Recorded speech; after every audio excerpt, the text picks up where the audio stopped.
Hello. Good morning, Miss Nguyen Vũ.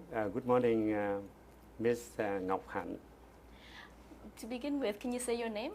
My name is Đặng Văn Nghiem. And if you can help us understand the context of your story, could you tell us what your life was like in the years, in the early 70s? Early 1970, my parents lived in Dòng Trôm district, which belonged to Coeurs province, formerly named Bến Tre. It is the area there was many fighting between communists and our Republic of Vietnam soldiers. And you were living with them in the was it a countryside that you were living in? Yes, my mom lived. My parents live in the countryside. And what about yourself? Yeah, I attended Tân Dân High School in Coeurs up until 1968. Then I moved to Saigon to continue my education after 1968. And what did you study in? At that time, in 1968, I attended grade 10, 11, and 12 at the Labelton High School. And what was life like in Bến Tre, where there were a lot of fighting?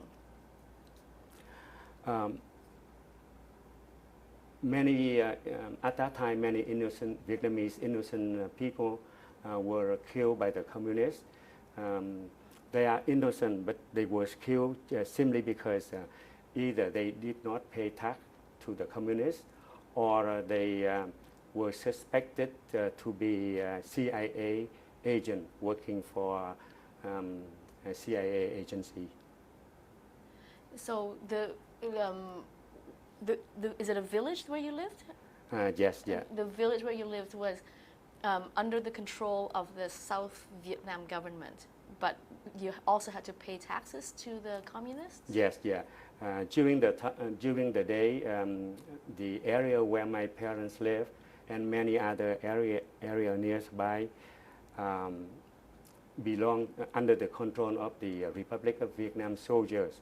But at night time, quite often the communists from the area which they call liberated zone came back at night, and then they collected tax, and they forced the people have to pay tax to them. And then in the daytime, the South Vietnam soldiers would return. Yeah, that's correct. And you said that there were a lot of accusations of, or people being accused of spying who were killed. Yeah, that's correct. Or they did not. They are so too poor to pay tax, so they would be killed because of that reason as well. Did you have sisters and brothers? I have one older brother and 4 sisters, 4 older sisters. I'm the youngest one in the family. And were you the only one who went to Saigon to study? Yes, that's correct. So how did your life change in 1975? After I finished high school, I attended Coeurs University in Saigon for the first year, and then that's 1971 to 1972. At that time, in 1972, it was a lots of fighting between our soldiers, Republic of Vietnam soldier, and the communists, and I have to attend the military. I don't know what to say, but at that time, you know, like without the communist attack, our military heavily, I would be able to continue my education. But because in 1972, a lot of battlefields going on, everywhere in Vietnam, in South Vietnam. So that's why we have to, at my age, we have to join the army. It was a conscription, Yeah. a general draft, general conscription. Yeah, yeah. So you joined the army, and Yeah. how long did you serve for? I was in the army only a few months, and then my brother, my older brother, got murdered by the communists because my family, we have only two sons, and then my mom at that time was around 60s, so I got exemption to release from military. So there was a policy that if a family only has one son left, then he Yeah, would be exempt from the military. Yeah, that's correct. Can you tell me about your brother? How was he killed? My brother was the Republic of Vietnam soldier with the rank of lieutenant. He worked for the military division called Xây dựng nông thôn. I translated in English is countryside development and building and development, countryside building and development. And then at that time, my brother came home to in our village for his one of his service, and then he was murdered by a small group of the undercover communists at that time at my mother home. Yeah. Was he alone, or were there At that witnesses? time, my sister standing beside him, and also he was shot to death at the same time. Your sister was also shot Yeah. to death Yeah. at the same time. At the same time. They killed the both of them. Yeah. Mm. Were they targeted? They targeted my brother, not my sister, but I believe because my sister knew who they were, so they want to cover up, and that's why they killed my sister as well. Do you know why they targeted him? Because the division of countryside building and development is one of the division, make every effort to keep our people safe and to get our people away from the communists. So that it was for that work that he was targeted. Yeah, yeah. Mm. How did that affect your family? Since that's a tragic murder, it's caused a lot of emotional impact to my family, especially my mom. She became depressed and physically ill for many years thereafter. After my brother and my sister got killed, left behind 4 young children, aged from 2 to 4, with whom my brother, my sister, my older sister, and my mother have to look after them. And so that was in 1972, and you came home and you helped them too. Yeah, at that time I came back home from Saigon to visit my mom, so I witnessed the killing.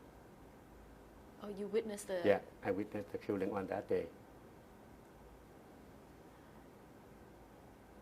But you were... They shot her, your sister, because she was a witness. That's what I believe. Oh, okay, but you didn't witness the... You didn't witness... I heard the gunshot. Oh my gosh. And then I went to the front house. Then I saw the body of my brother and my sister lying on the floor with the blood everywhere in the front house. It was lucky that they didn't kill you too. I was at I was in the kitchen. of my mom's house at that time.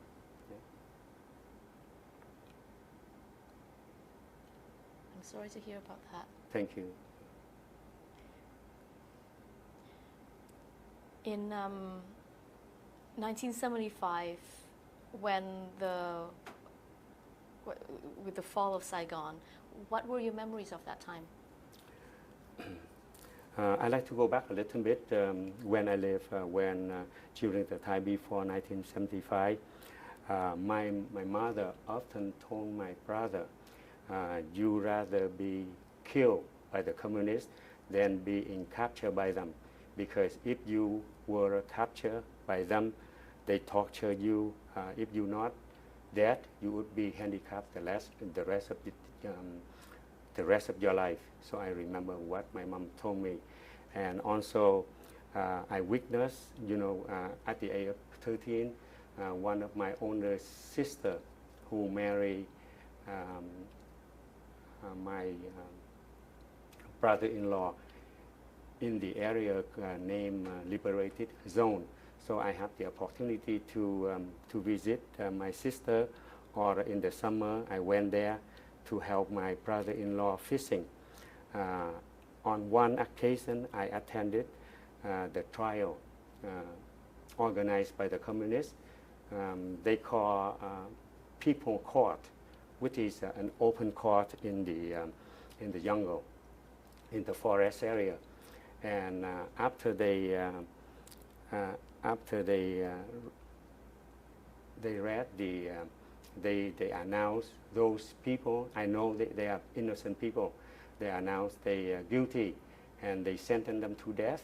And immediately after the verdict, they killed them in front of the attendants by using a big sharp knife called mã tấu, and in front of everybody. So I witnessed that, and then so I know how brutal the communists were at that time when I was age 13.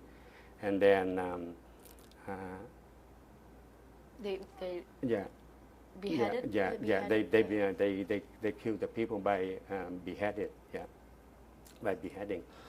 Other thing is, in Moulton, New Year, Lunar New Year, 1968, many innocent people, especially in Hue, was massacred for no reason at that time. And then, the incident in 1972. So and many other stories, I know how well the communists, who they were at that time. So Yeah. And then go back to your question about 1975. At that time, I was in second year medicine.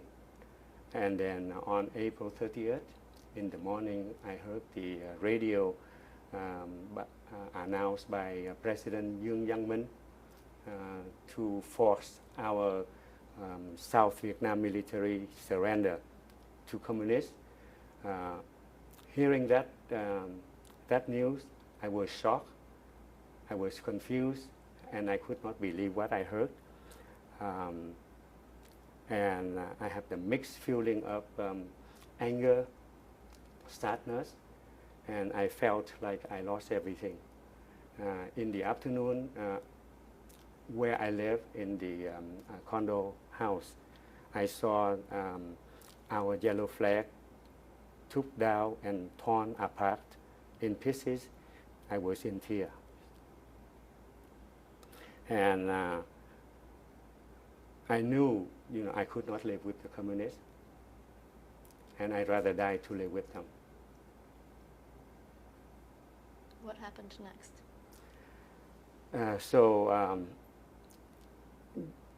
During after April 30th, two of my close friends and I, we heard there were groups of our Republic of Vietnam soldiers did not surrender, but they withdrew into the jungle and continued to fight. So my friends and I, we spent a lot of time looking for connection to those groups. But at the end of 75, early 1976, we knew it was impossible, and it was very dangerous to do that because we heard quite a few our soldier was captured and was sentenced to death by the communists around that time, and also we heard about the people fleeing from Vietnam. So my friends and I decided to find ways to escape instead.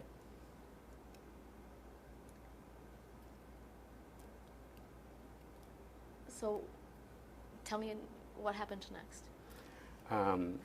In 1976, my friends and I, we traveled many cities, especially those cities closer to the sea, like Phan Thiết, Vũng Tàu, Nha Trang, Rạch Giá, and Hà Tiên. We went many places to find the connection so that we could plan to escape either by land or by boat.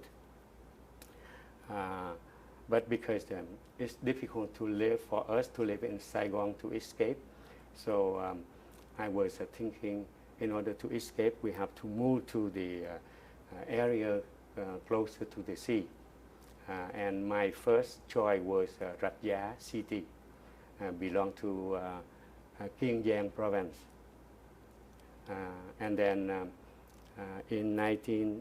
at the end of 1976, the opportunity arrived.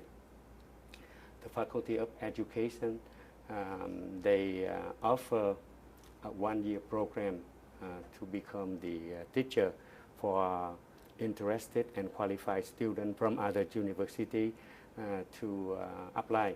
So which I did because I knew there was a great need of teacher around that time.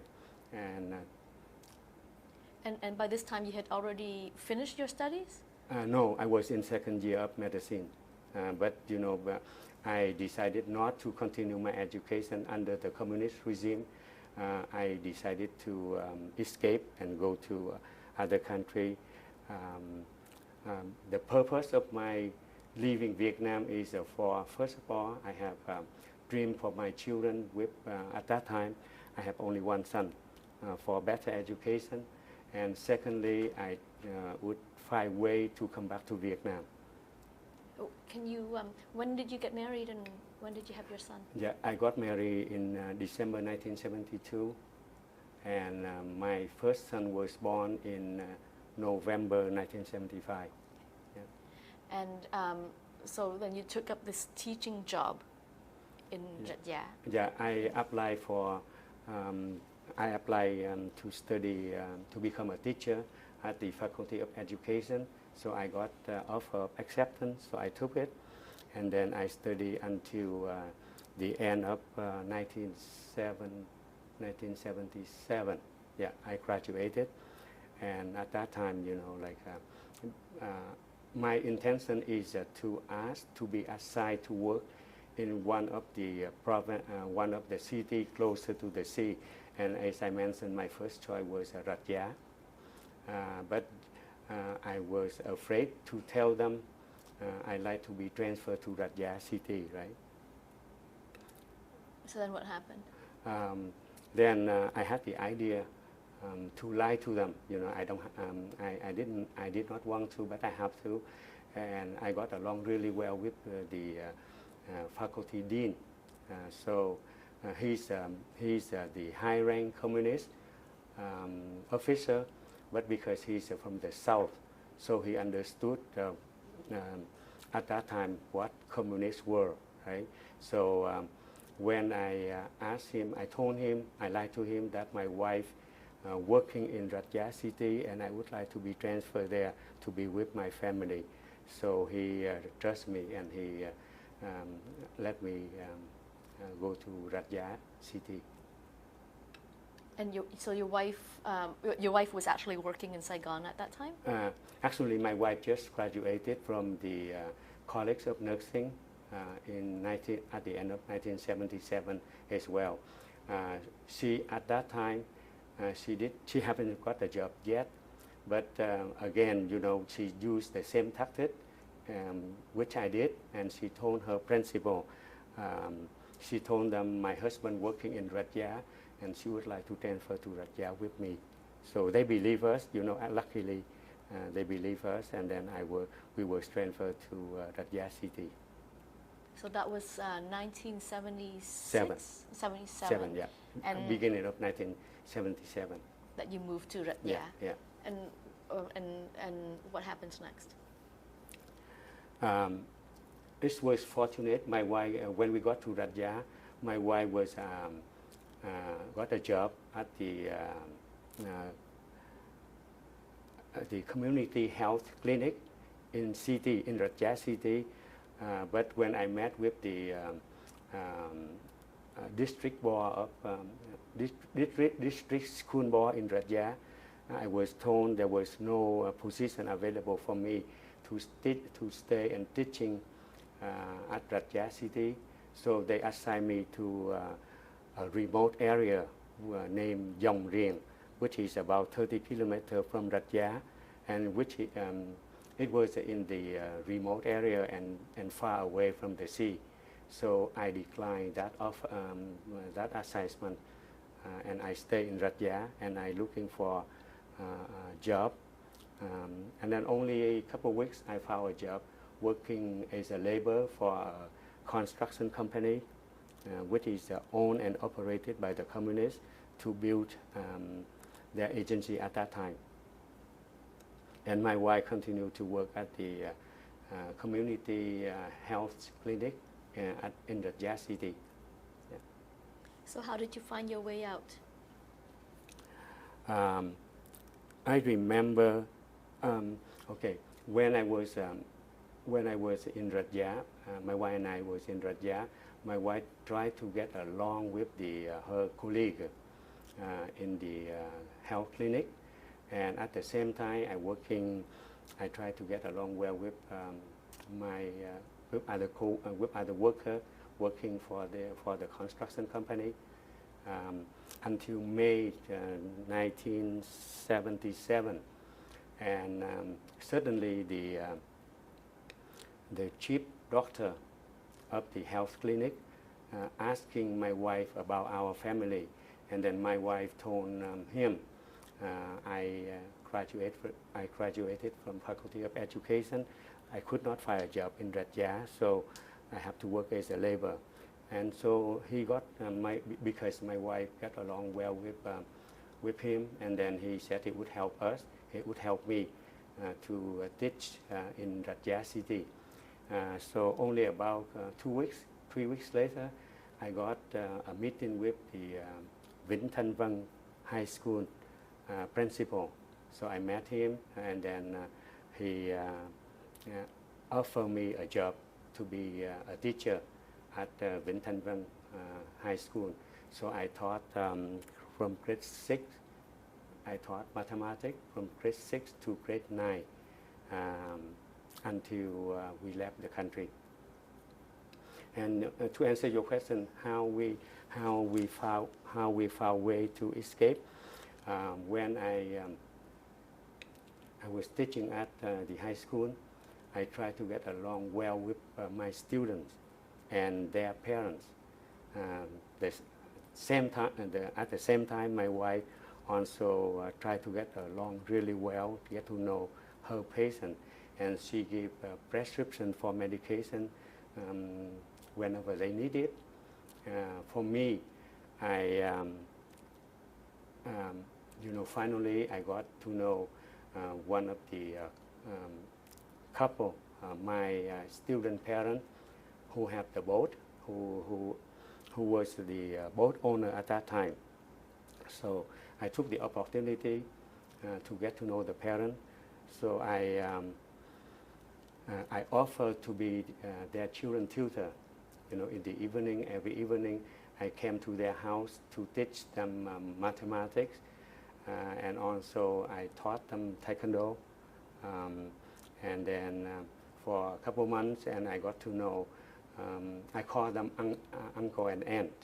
And then I got to know the uncle really like collecting stamps. So which I did, I went back to Saigon and I collect a lot of stamps, and I make a nice album for him. We got along really well until I remember around the first week of March in 1979. At that time, I knew I could trust him, and he trust me. He could trust us. So I told him my plan to be in Radya is to escape. So I asked him to, if possible, to plan with me. And then he thought about it. But a few days later, he told me he was afraid if he got caught, his children starving. He had 5 children, 5 young children. So he did not want to go. And he told me, and then I asked him if you knew anyone who planned to escape, please introduce me to those persons, which he did. Yeah. Mm-hmm. So he introduced you to somebody, to a group that were trying to escape. Mm-hmm. Yeah. So just about a week, the 3rd week of March 1979, he introduced me one of the boat owner, fishing boat owner. So I met with him, and then fortunately, the boat owner wife is also one of my wife's patients. So that's a coincidence. So we could trust each other easily, and then so we plan to escape with that person. So that's about 3rd week in March 1979. So it took me like 4 years to plan the escape. Before that, I had some opportunity to leave the country, but I did not, because most of the organizers did not accept my son. The small children, they may cry on our way to escape, things like that, so they did not accept my son to go with me. That's why I have to wait until that long. So tell me about that trip.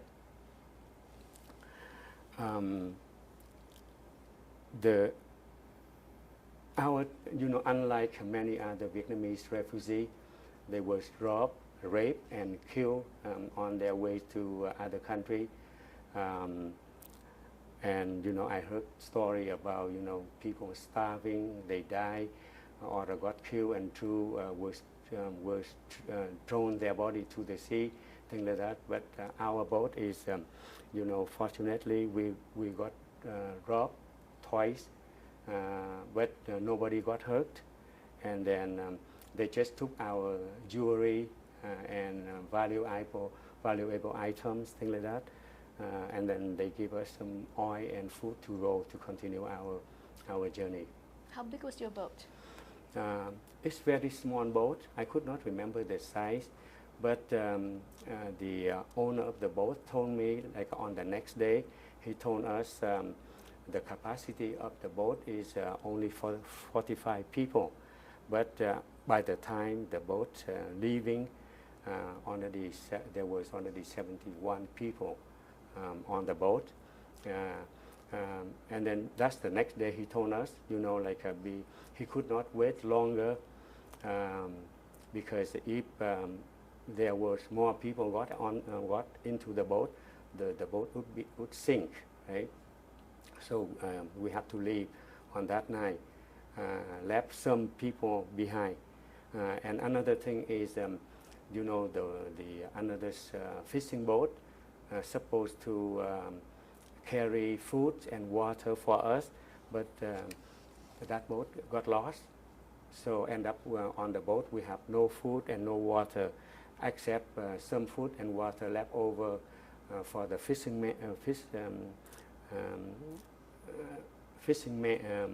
crew, to use when they go fishing.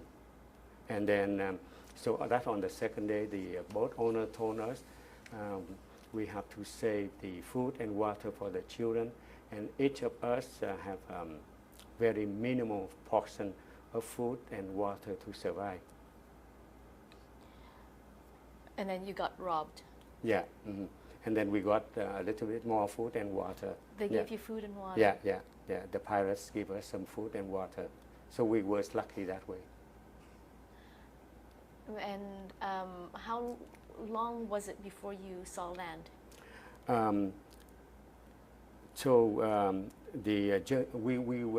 We went to Malaysia first after 2 nights, and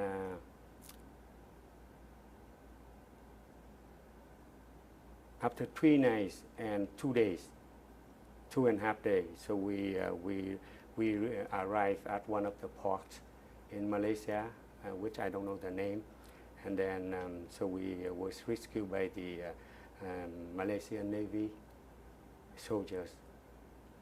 And what happened next?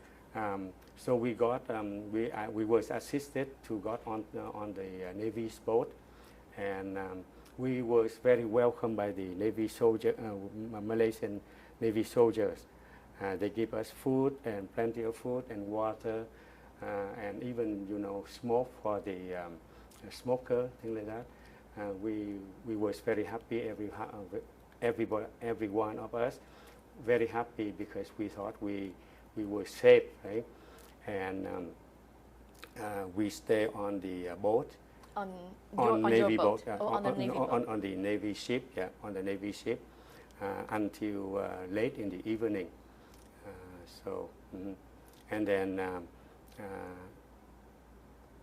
in the evening, the soldier, the Malaysian soldier told us they would transfer us to another refugee camp, not too far from them, not too far from where we were. And then what happened?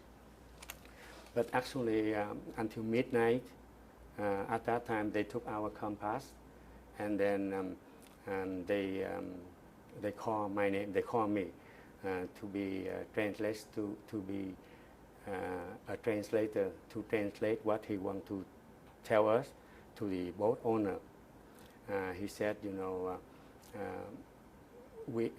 they did not have a refugee camp for us, so we have to continue our journey, our trip to Indonesia. So he gave us some food and some oil, and then he pointed to the air. He said, "Go directly on this direction, don't turn left or right. Until the morning, you will reach Indonesia." So, and then at that time, and we know we was abandoned by Malaysian Navy soldiers. This is December 1970. Oh no, sorry, That March. would be that would be the, I would say, the first week in April. April 1979. There was a Pulau Bidang, and there were camps available. Yeah, there was camp available, but they said there was no camp, no refugee camp for us. They told us to have to go to Indonesia. And then what happened? So we it was so we continue our journey to Indonesia with the direction the Navy soldiers told the crew. Okay, so in the next morning, we reached one of the islands in Indonesia. From the distance, we saw houses, and also we saw a flag, which looked like American flag. We was on excited and happy, and then we approaching that area, and then we did not know where we were at that time. So the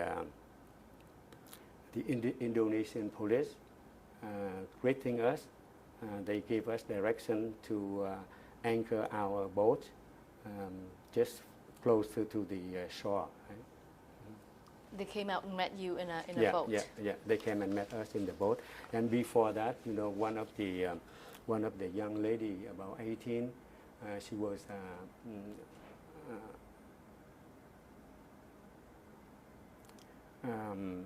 we did not know the reason, but she jumped into the water to commit suicide.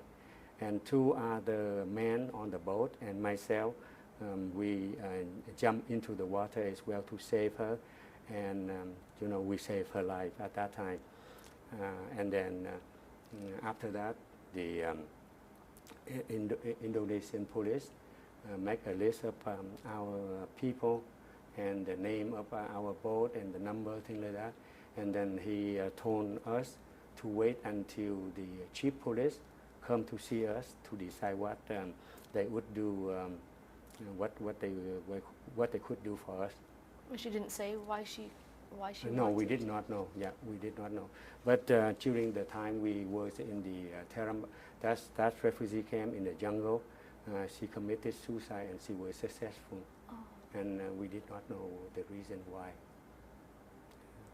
But that's the only one person lost her life in on our boat. So after they took all your names, they let you in? No, we wait until the afternoon when the chief police came, and he told us again. He told us there was no refugee camp in Indonesia. He told us we have to go back to Malaysia, and then he ordered his other polices to give us some oil and water and food to continue to go to other country. It was in the late afternoon on that day, and he came to me. He threatened me. He said, if I saw you and your friends, I would kill you. So he threatened me, and then so we have no choice but to be Indonesian. And then in that evening, the sky is very dark. The wind flow heavy and heavier, and we expect maybe a heavy storm may come. And then so I talked to my wife. I said, I'd like to stay my family in one of the island. We rather die on the island than in the sea, right? So my wife agreed with me. So I talked to the boat owner. That's our decision. And then he talked to his crew and other people, because there was a potential for a big storm coming. The boat, like we wander around from one island to the other, not too far away from the shore. And then the boat owner decided to stay with my family because I was the only one could speak some English at that time, so they want to be with me. So all of us decided to stay in one of the islands. So we traveled all night until the next morning. And then from the distance, we saw something looked like machinery equipment in the open sea. And we did not know what it was at that time, but later on, the next day, we know it was the oil drilling rig, which operated by Canada, France, and United States. So at that point, you were interested in just getting onto an island, an uninhabited island. Yeah. So when we saw that, that's oil drilling rig, and then we said, from past experience the last few days, and we knew if we still have the boat, they would tow us away. So I told the boat owner we have to destroy our boat in order to save our life. So that's what we did. So we helped the children and women got onto the shore at that time, and then the crew, they let the boat run and hit the rock, and then after that, and then we used the hammer or whatever object we could fire at that time, and we broke the boat, and then only about less than an hour, there was a motorboat. From that oil drilling rig approaching us, and then so there was two gentlemen on the boat, and they rescued us. So you landed on an island, on a remote island. Nobody lived there, but it was close enough to an oil drilling rig. And the workers from the oil drilling rig saw you and came. To rescue us. And then he made the phone call to. We did not know who he made the phone call to, but then. Later on, we know he called the police, where we landed the night before, the day before. And then, only, I would say a couple hours later, and then we saw the Indonesian police came, and then when the chief police, he saw me again, and he was very angry. I could see from his eyes, and then I expressed my concern, my fear to one of the gentlemen. To the workers? To the oil drilling rig worker. I told him about that chief police threatened to kill me if he saw me again. So he said, he told me, he comforted me, he said, no worry. You are safe here, so we would protect you. But they did not do anything to me. So in the afternoon on the same day, there was a Indonesian Navy boat, Navy ship, came to took us to one of the jungle island, on the island. So it was thanks to the presence of the oil rig workers that you were saved. And where were you taken? So we, the Indonesian Navy ship took all of us to one of the jungle on the island. Which is nearby to Teramba Island, only maybe 20 minutes by boat to the Teramba. So there was no Indian people live in that jungle, but there was a small population Indonesian people live in Teramba, just next door to where we live. So was there a refugee camp, or it was just in the wild jungles? It's a wild jungle, but at that time there was about, I was told maybe about a couple hundred Vietnamese refugees there, maybe about a couple months before we came at that time, It was abandoned at that time then?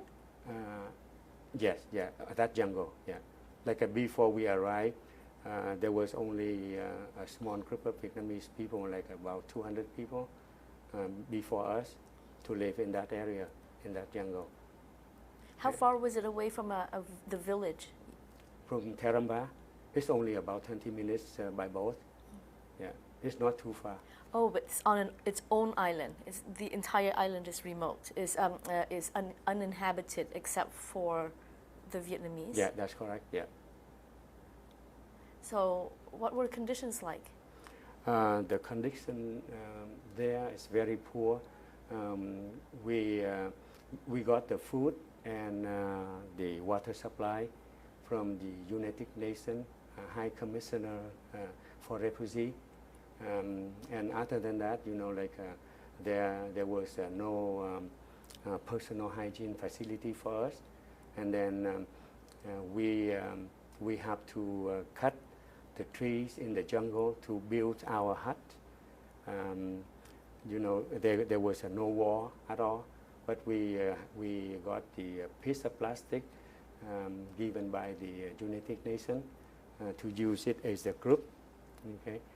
Other than that, we built our house on the rocks in that jungle or under the trees. And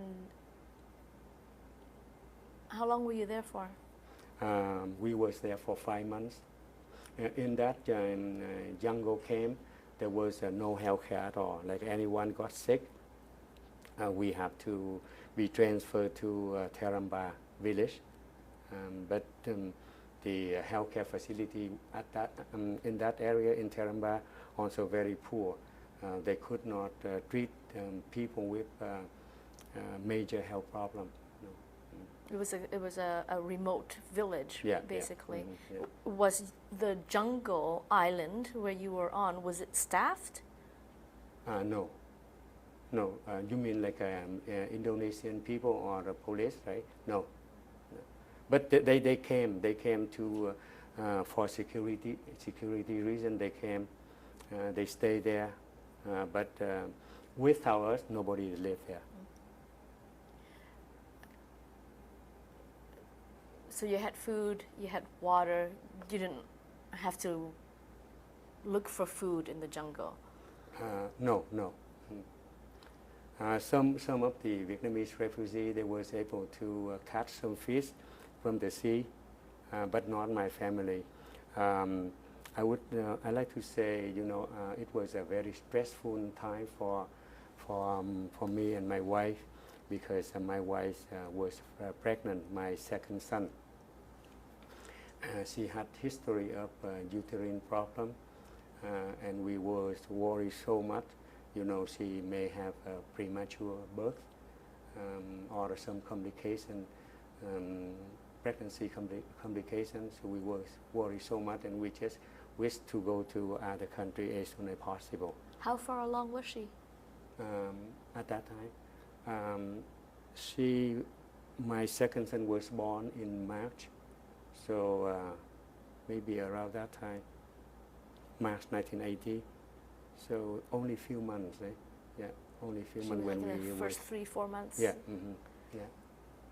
And then after that, after the Galang camp was built, we was transferred, all of us, like other Vietnamese refugees too, transferred to Galang camp. So the entire jungle camp was evacuated. Yeah. Everybody was brought over. Yeah. How long were you there then in that jungle? 5 months. Were there any delegations from any of the third countries? Yes, yeah. There was the Canadian immigration, French, U.S. immigration, as I know of, yeah. Came to the camp, the jungle camp at that time, and they accepted our application. Yeah. Why did you decide to apply for settlement in Canada? When I was in high school, one of my English teacher told us about the living condition in other country, and also including Canada. And I was told, Canada is a great country. It's very peaceful. The living condition is better than any other country.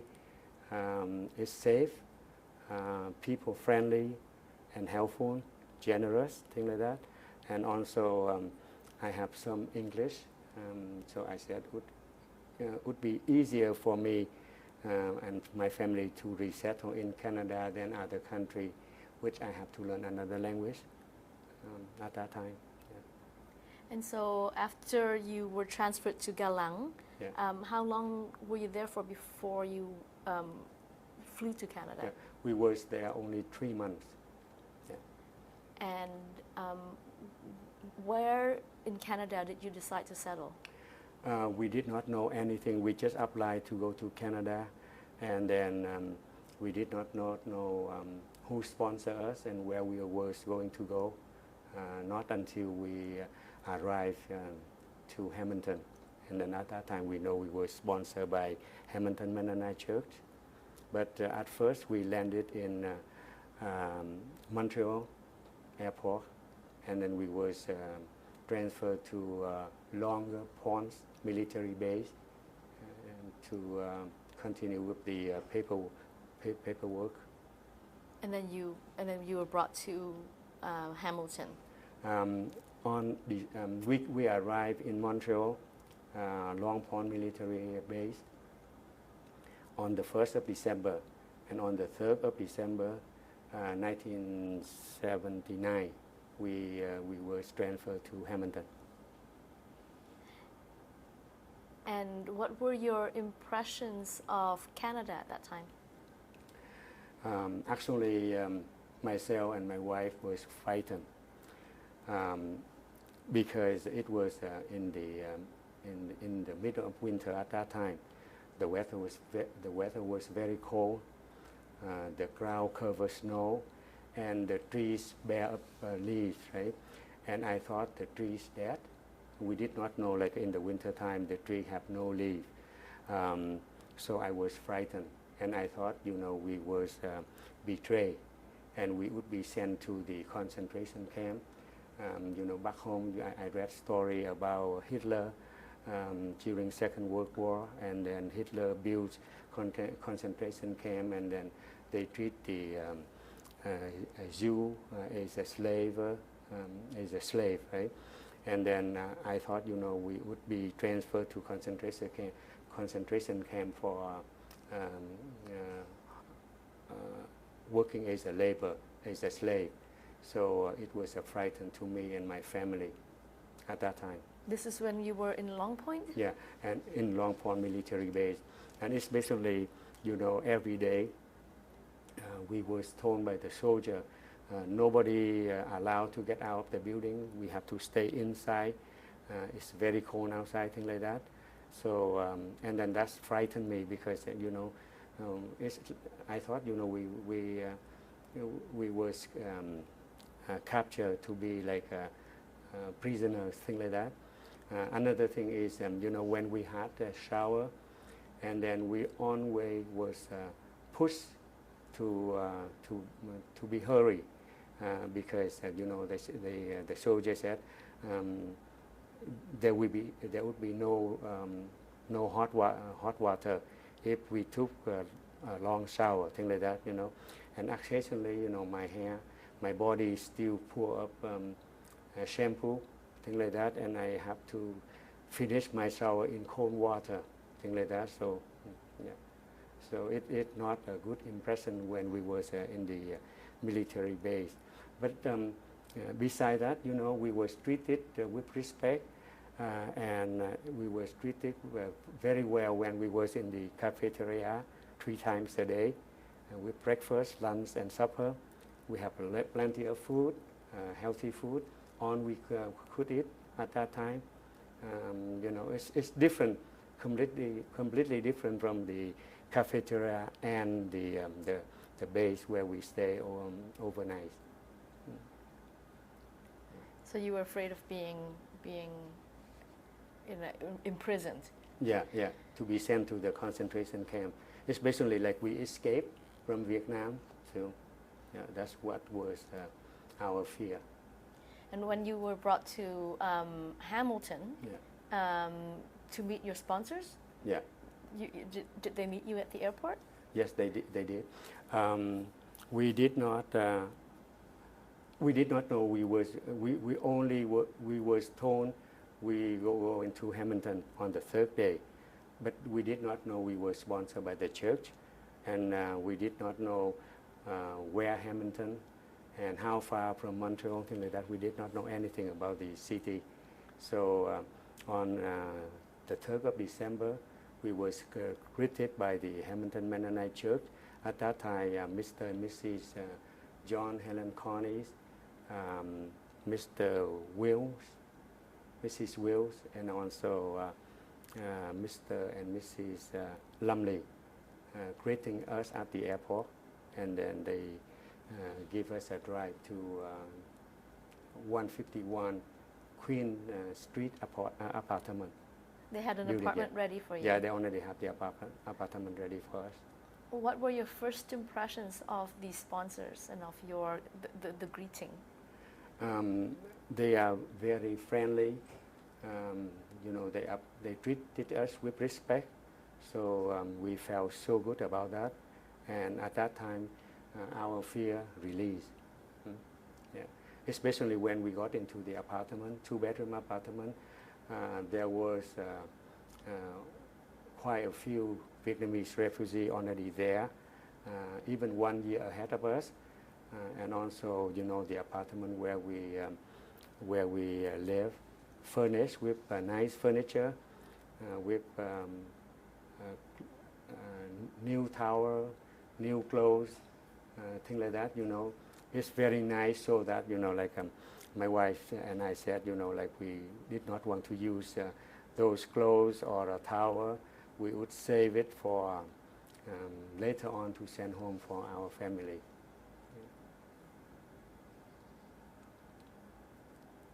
What were your first days and weeks like as you settled in? When we was in the apartment, there the church members, Hamilton Mennonite church member, came to visit us, and also they invited us to go to attend to the church on Sunday Mass, and sometimes we went to their house for dinner.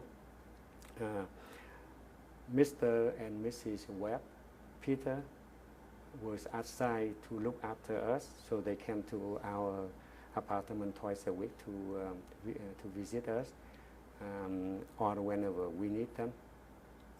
So we are well taken care of. Did they help you look for language classes or jobs? Mr. and Mrs.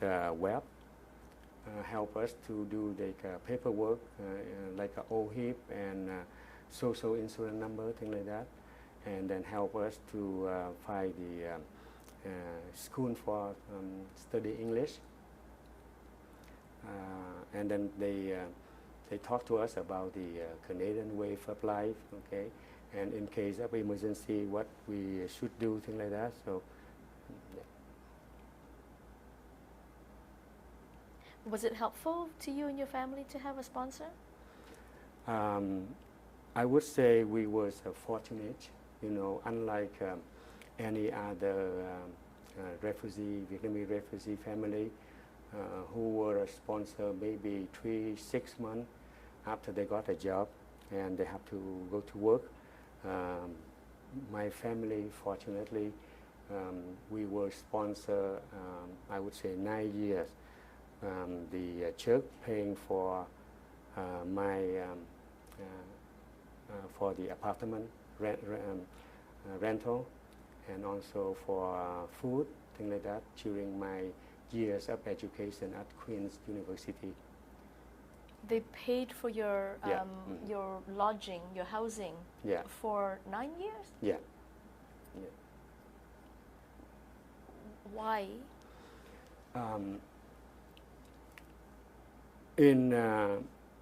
Go back to 1980. After a few months, we was able to contact to my family back home. The first few letters from family back home, we got to know, my family's back home starving. My parents, Nam, my wife, parents, and my sister and Nam's brother and sister, things like that, starving. So we have to, I was thinking about finding a job to work to support my family back home.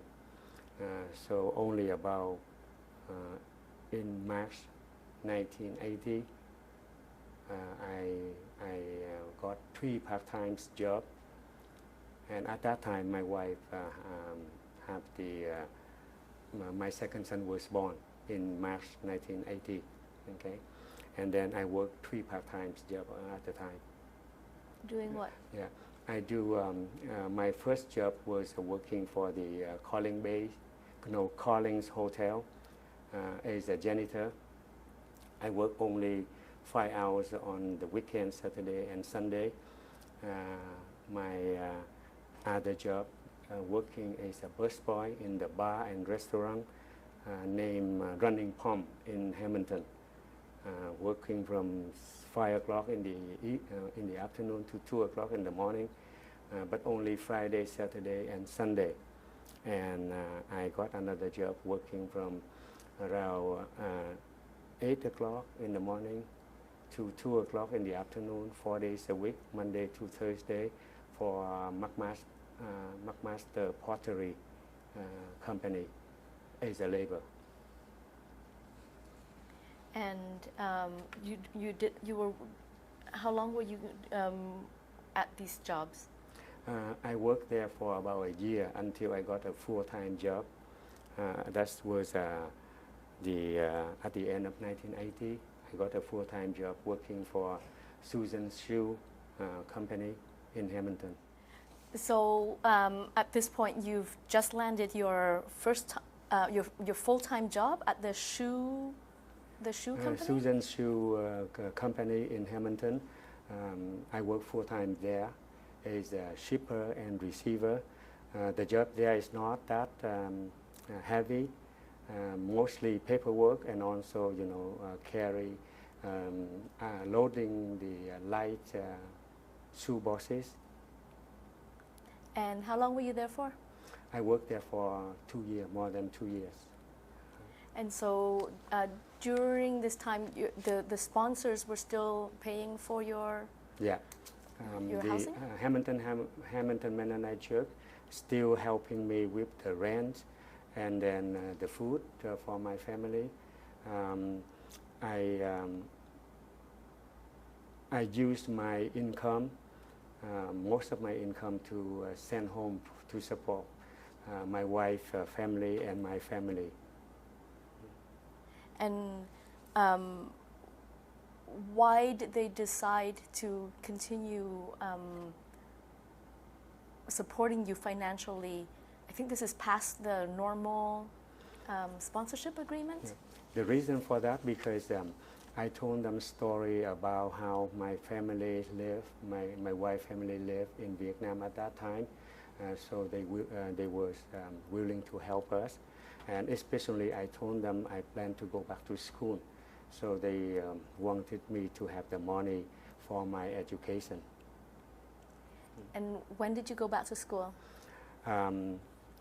Because when we left country, I could not bring any documents to prove my education background, so I have to go back to grade 13, and I want to be sure to get offer of acceptance at the university, so I went back to grade 13 in 1983. And what happened next? So at that time, because the workload, I have to quit my full-time job so that I have time to study in grade 13.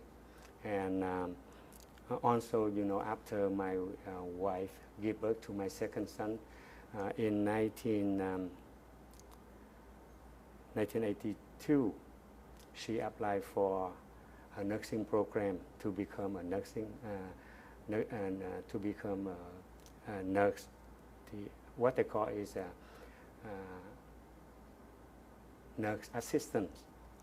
Okay, and then she until 1983 she finished her nursing assistant program, and she became the registered practical nurse at that time, and she worked part-time for St. Peter Hospital.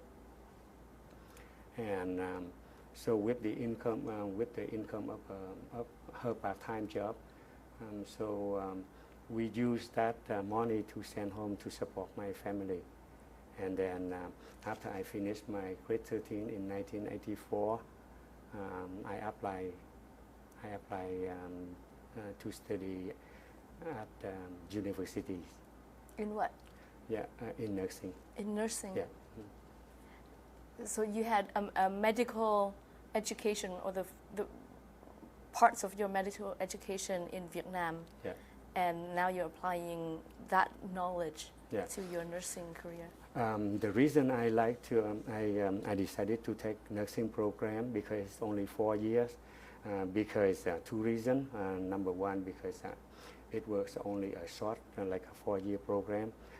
I would be able to make some income to help my family back home if I still in Canada.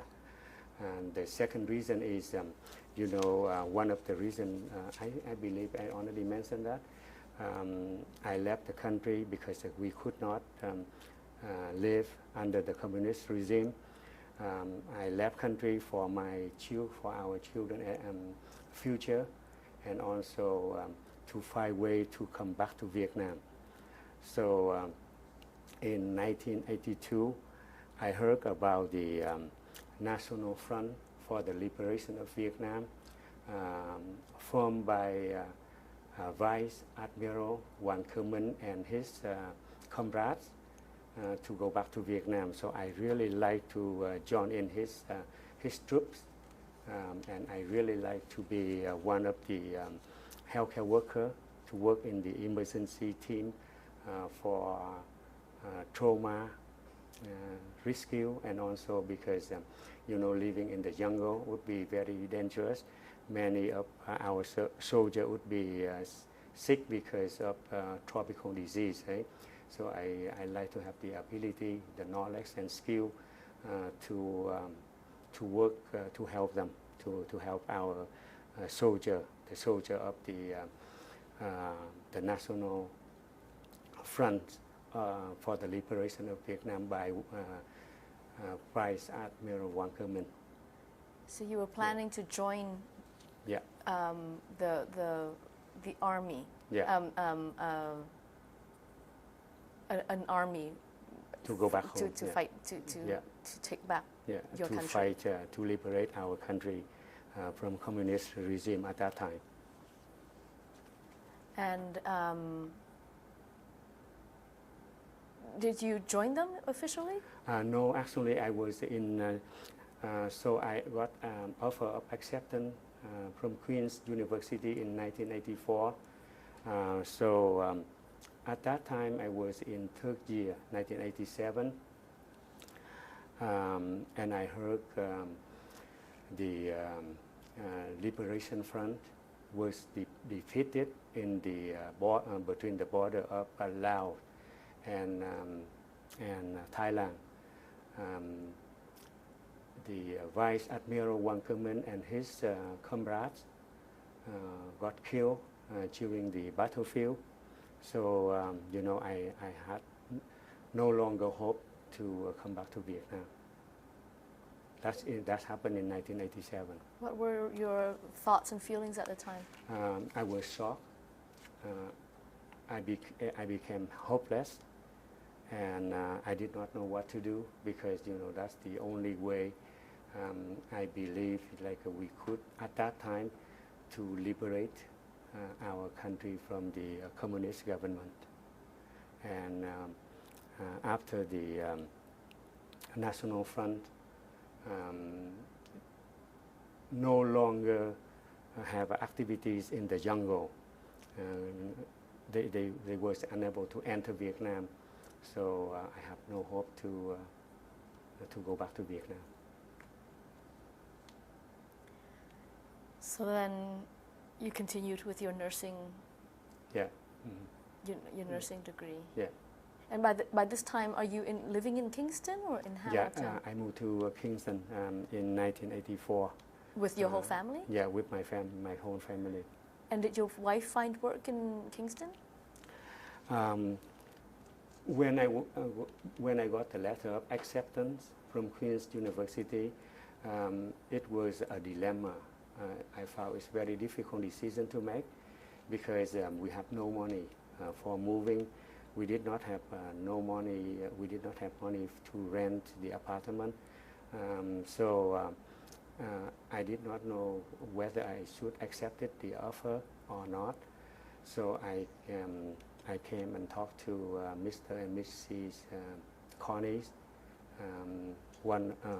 the members of the Mennonite Church, about our concern.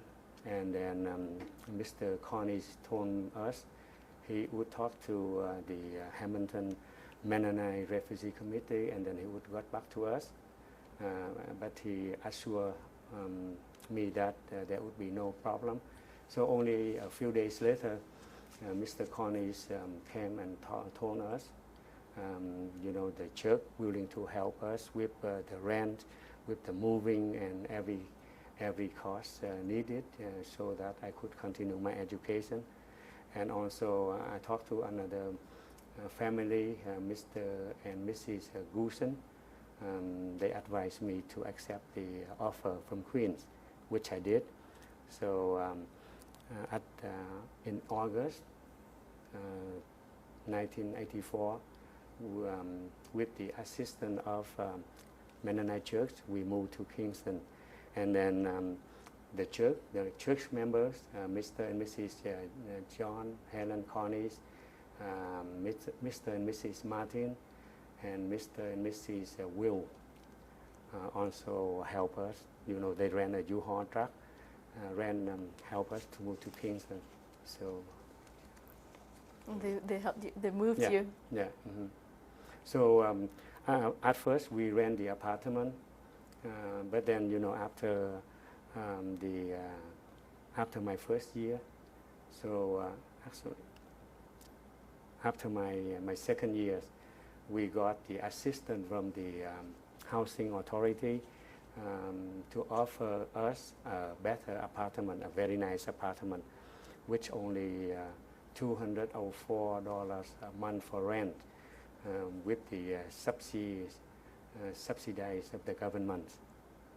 So we got a very nice apartment after that. But the Hamilton Mennonite Church still pay for our rent and also food. During my 5 years, because I was delayed 1 year, 5 years of university at Queens. My wife at that time, she got a part-time job working for St. Mary's of the Lake Hospital in Kingston, and also for the Canadian Forces Base Hospital. She worked 2 part-time jobs, and we live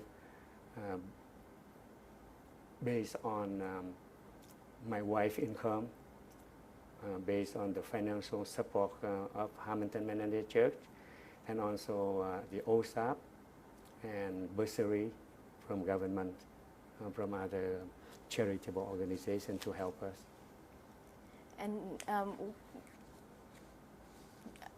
did you find work after you graduated?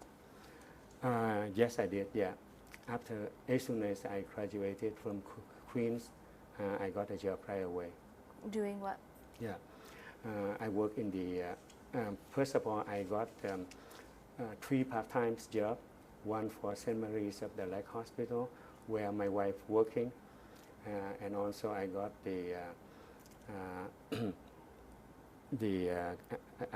a part-time job at Kingston General Hospital, and then one casual part-time work at the Canadian Forces Base Hospital, where my wife working. So I got 3 part-time jobs. As soon as I got I finished my school. And you have worked in nursing ever since? Yes, yeah. And then I only worked part-time for 3 years. In 1991, I got a full-time job working for Correctional Service Canada for the treatment center, regional treatment center. Also as a nurse? Yeah. Mm-hmm. And is that your job until this day? Yes, yeah. I like to,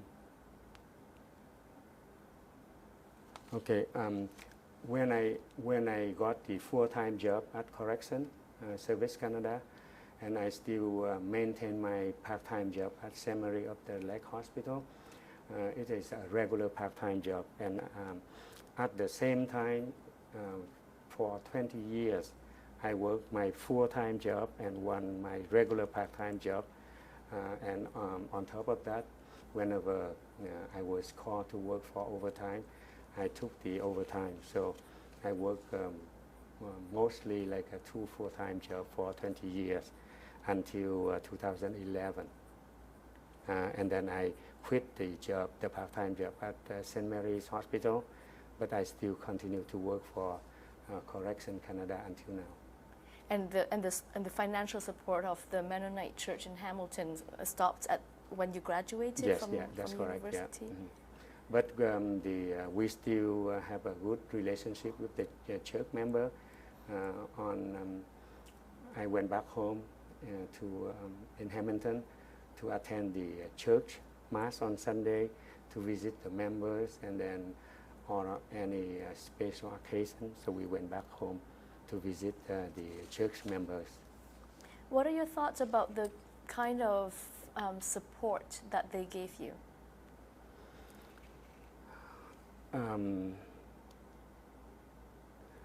I would say, I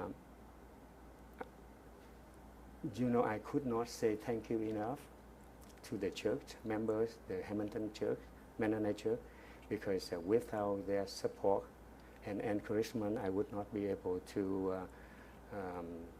finish my education, especially in the first place. I did not want to go to Kingston, move to Kingston, to go to Queens. One of my friends, he also he used to be a doctor in Vietnam. When he heard about our moving to Kingston for going back to school, he told me I was crazy. Without the church help, I would not make decision to go to Kingston. Why did he say you were crazy to make that decision? My friend said, like it would be difficult for me to learn the nursing career with my English, like a second language, and also, at that time, I have a full-time job, and also my wife working a part-time job, like she had a good job, and then we gave up our good job to go to Kingston for an uncertainty. Like I did not know whether I could make it to my 4-year program.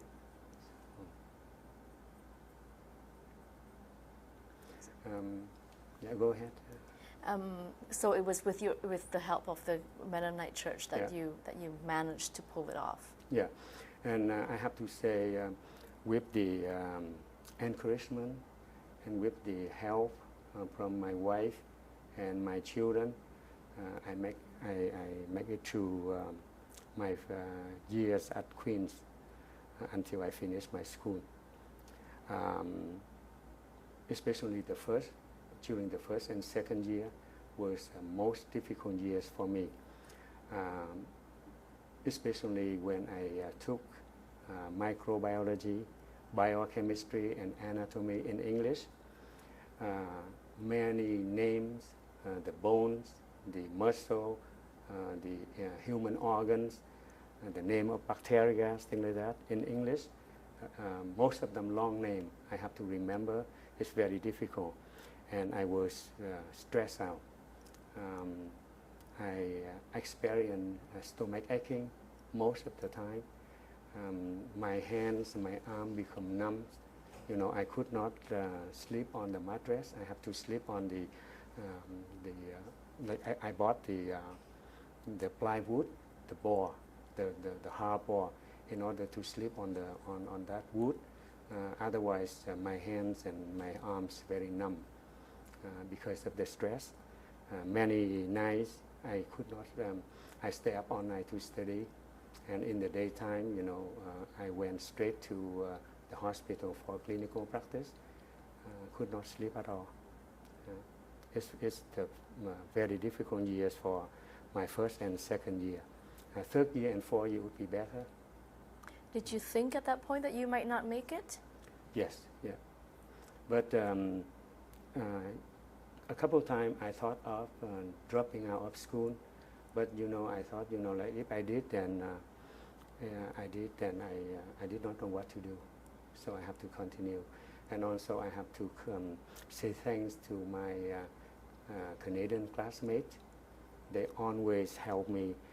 They took note. I was unable to take note at the same time listening to the lecture. So I borrow their notes at the end of the lecture, and I study. I make a copy and study from their notes. So otherwise, without their help, I would not be able to make it. So now, 40 years later, you're in a secure full-time job. Yeah. What are your thoughts about the life that you and your family have built in Canada?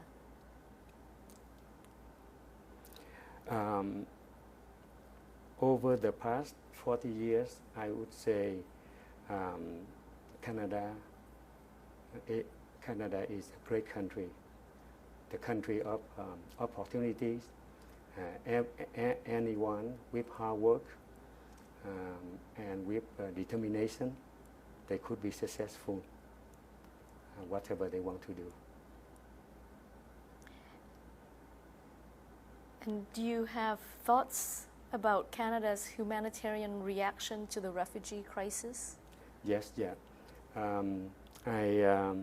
I believe the humanitarian policy, Canadian policy, not only help to save many lives, not only from our country, Vietnam, but other countries in the world, but also help to the Vietnamese refugee and other refugees from other countries to have a better standard of living in Canada, and most importantly, the Canadian refugee policy help to make Canada a great nation.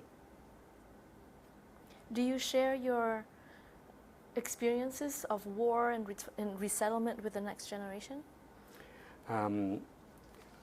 When my children still live with us, my wife and I often told them the story about Vietnam War, about our escape, our journey to freedom, and what we have been doing over the years to raise them and to support them to go through their education.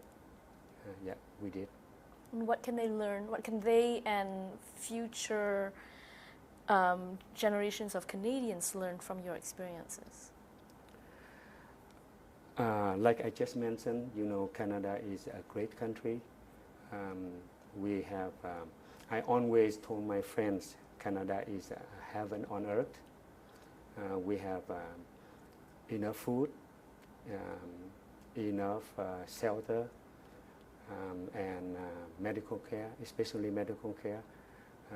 I wish, our country, Vietnam, maybe one of the 1,000 compared to Canada, I would be happy.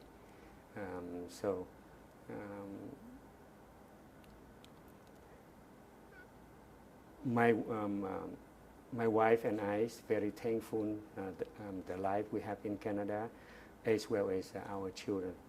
They have a great opportunity to be educated and to be successful in Canada. Do you still plan to participate in the future of Vietnam, like in? Yes, I do. Getting it. In 2008, I decided to go back to school, and at that time I working full-time and one full-time and one regular part-time. But I said, with my knowledge and skill in nursing, at that time I would not be able to contribute my ability for our people back home.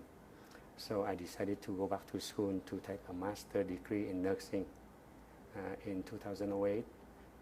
After 4 years, in 2012, I graduated from Athabasca University with my master in advanced nursing practice.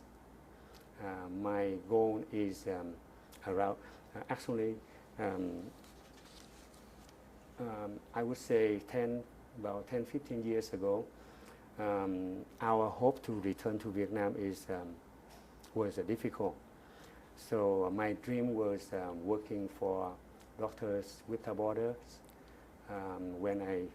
around this time when I retired. But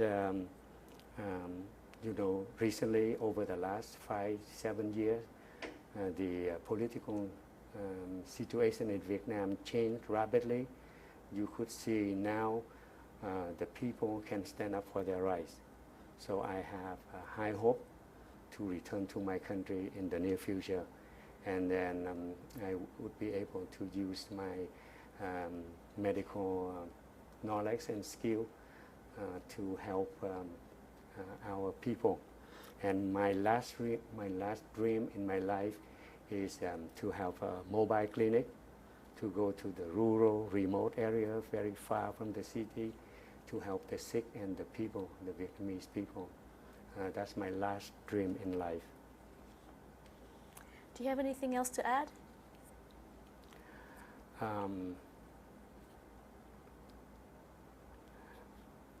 It's not good to talk about myself and my family, but thanks to the support and encouragement of my children and my wife, so we have the life as we have now, right? I would be very happy to mention my family. I would say one of the Vietnamese family successful in Canada. My first son, he's a computer technician. He working at the computer store in Napa. My second son is a general surgeon. His wife also a doctor. They both working at the Coeurs Community Hospital. And our daughter, she just graduated law school in Ottawa last year, 2018, as a lawyer. And she and her fiancé, they both lawyer working for the Department of Justice in Ottawa now. So I'm proud of my wife, my children, and I'm very thankful for their support.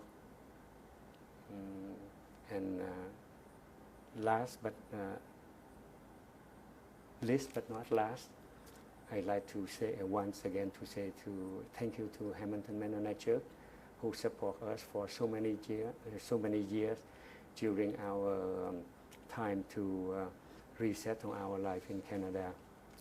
Okay. Without their help, I would not be able to make it. And finally, I'd like to thank you, express my sincere, heartfelt thank you to Mr. Nguyen Vu,